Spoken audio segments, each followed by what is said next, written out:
no two family operates or have the same modus operandi.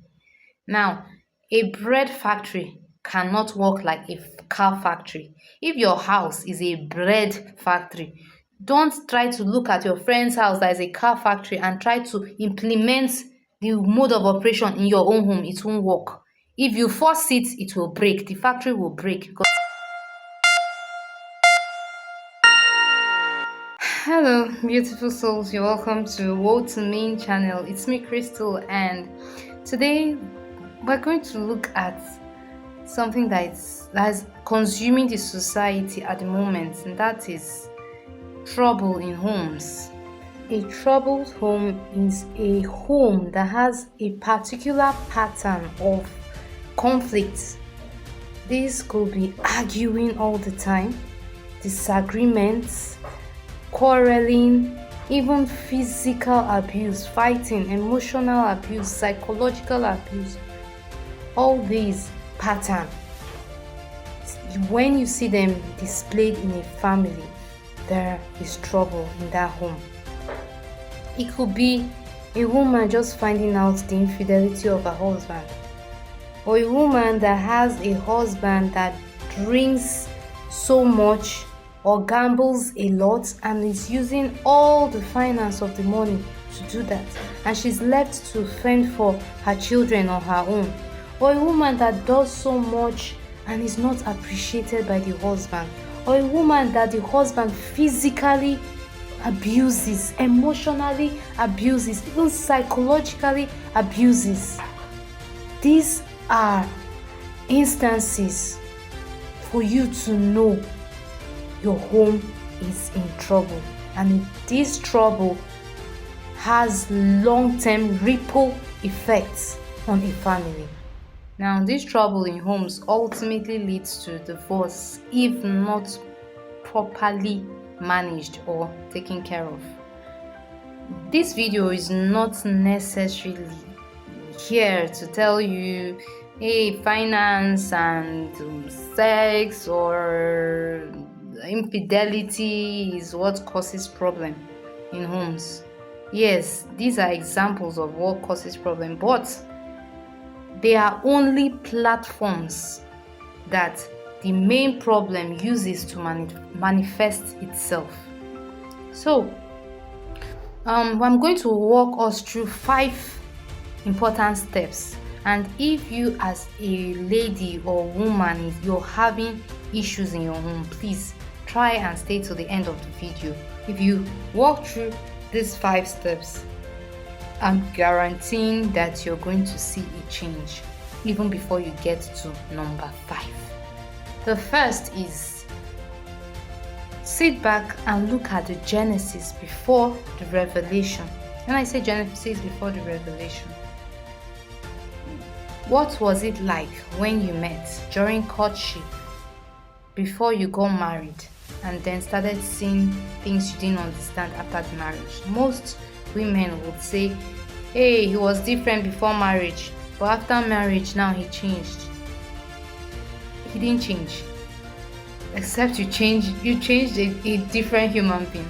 No, it has always been in him. But most times we don't see the inherent traits in our spouses before marriage because we are too carried away with other things. For instance, you're looking out for money. I want a rich dude. Sex, so I want someone that is a killer on bed or in bed. And when we pursue these things, it doesn't allow us see the person behind what we want.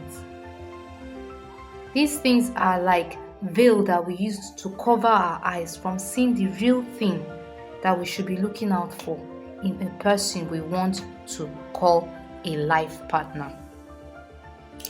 I personally had this thing I always told myself, which was I was going to look out for the negative parts of any man that came and indicated interest in settling down with me. Why I'm looking at that negative part is not necessarily for judgment, no, but I wanted to see, does he, all those negative attitudes now, do I have the capacity to manage them and probably grow him out of them with time? Because if you can't manage a negative attitude, you will not have the patience or understanding to stick till that person grows out of that character. I, for one, hate smoking. The smell of cigarettes makes me, I'm allergic to it. Let me put it that way. I'm allergic to cigarettes. I can't now see a man that smokes and want to try out, hoping that somehow he will stop smoking. Even if he was going to stop after some time, I won't have that patience to understand and walk with him out of that attitude. So that is why it's very important to know the negative part of the man and know if you can manage it before you say yes. Marriage does not automatically change somebody. Someone that cheats and drinks is not going to change because the person had a ring put on the finger. No. It's something that if the person is willing, because nobody can be forced to do something. If the person is willing to change, hey, I smoke but I want to stop smoking, then you can come in, because you know that the person will at some point want to work on it to drop that attitude. The first thing is, what is it about that person that you can't stand? If it's something you cannot manage, please don't force it.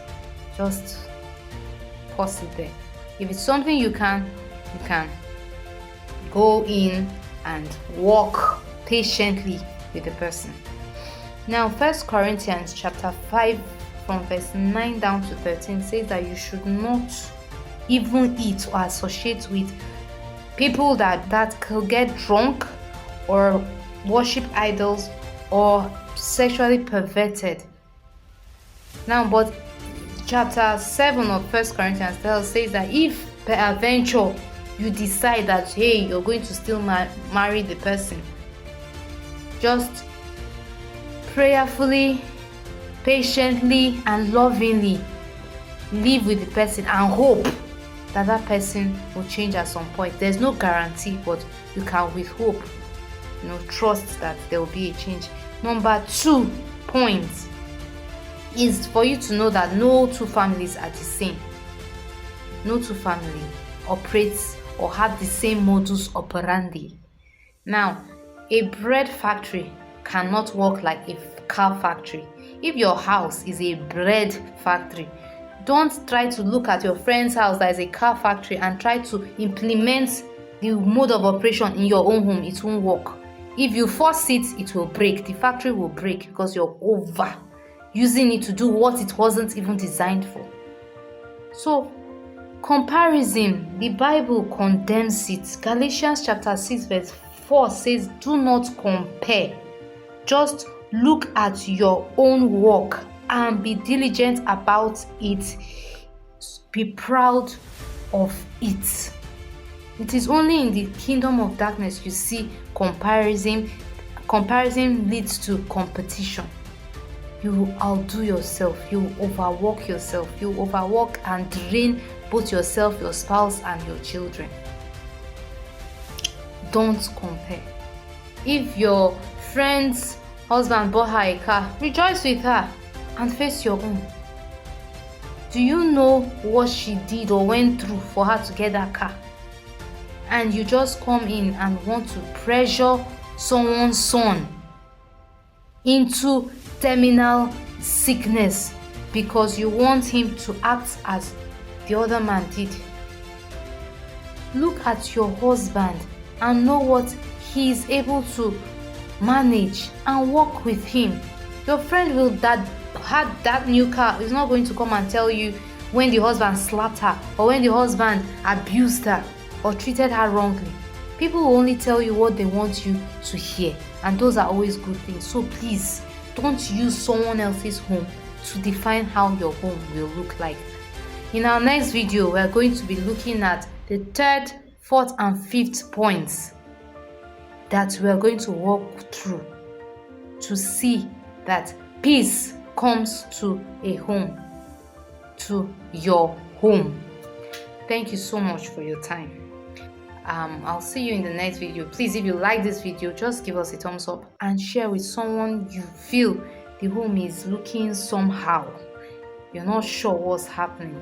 Just share it with that person. We're here to help ourselves. Also, drop in the comments if there are things that you're going through at the moment that you're finding confusion with.